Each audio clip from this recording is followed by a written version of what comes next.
over the organizational sequences and the bracing sequences for the flat barbell bench press.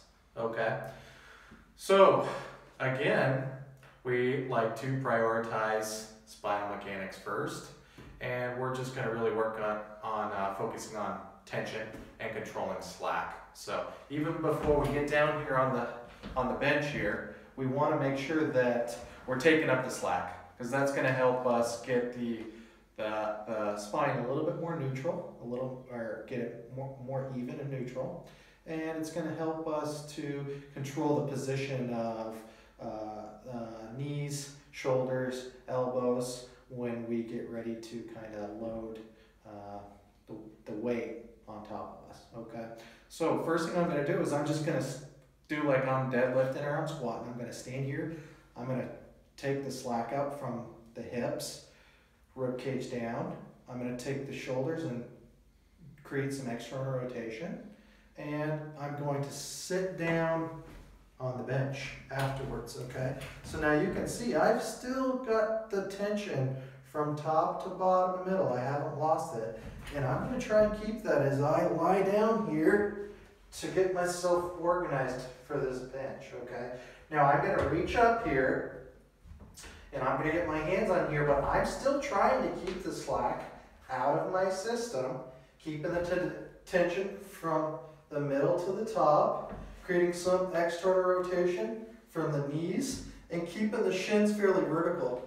I don't want them coming forward too far or coming back too far either. I see a lot of that, but I really just want them kind of in the middle. I want to keep those shins nice and vertical and give me something to kind of brace off of and push off of as I kind of load this weight over top of me.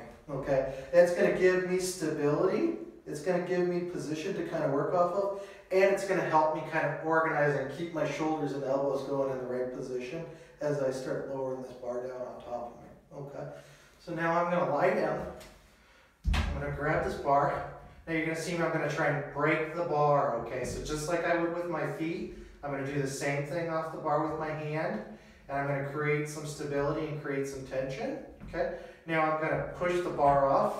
Okay, and when I've done that, because I've already controlled the slack, then I'm going to wind up in a really good stable position at the top here. Okay, now as I lower this down, I'm still thinking about squeezing my butt and breaking the bar at the same time.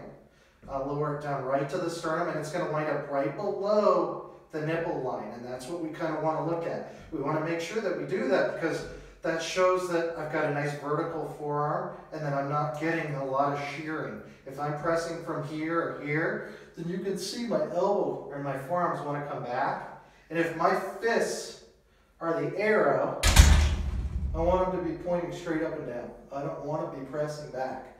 I want to be pressing straight up and down. So I know that bar is going to kind of wind up right over the middle of me or right below my nipple line. Okay, so we want to make sure that that's happening. Okay, now again, as we break this bar or we get this thing on top of us and it's loaded, we want to make sure that we're really still creating external rotation off the bar. I'm trying to break the bar as I lower it down, and that helps give my elbows a direction. That helps push them in the right direction and keep them organized. Okay, if we don't do that, what we're going to do is, and especially when this weight starts to get heavy, is that we're going to start giving up the shoulder, and we're going to get that elbow out. Okay, and we get that elbow out, and we start to get a lot of shearing and a lot of issues, and we stop being efficient. We stop being efficient from the shoulder when the elbow comes out. Okay, if we are not breaking the bar, if we're not keeping the wrists over top again too, and you kind of, I hope you saw that, and I guess I should probably show that a little bit too, is that we want to make sure that we're keeping the wrist in a relatively neutral place. We don't want to be benching from back here broken, because then again I can't control the shoulder. Okay, the wrist being in a good neutral position is what gives me the ability to keep the shoulder in a good position and to control this movement from one joint, instead of having all this other stuff trying to jump in, okay, and trying to kind of lose position. The name of the game is trying to keep things where they're supposed to be, trying to keep the most optimal postures and positions as we're moving through space and as we're transitioning, okay? The more that we can do that, the better that we're going to be able to prioritize more high-level movements, and we're going to become more advanced, okay? It gives us options to be able to do that, all right? So we want to keep working on controlling tension, making sure that when we're sitting down, we're getting in the bench, that we control the slack and that we're just not falling down on this thing and then trying to reclaim, okay? The best option is really to control the slack and the tension from the top all the way down, okay?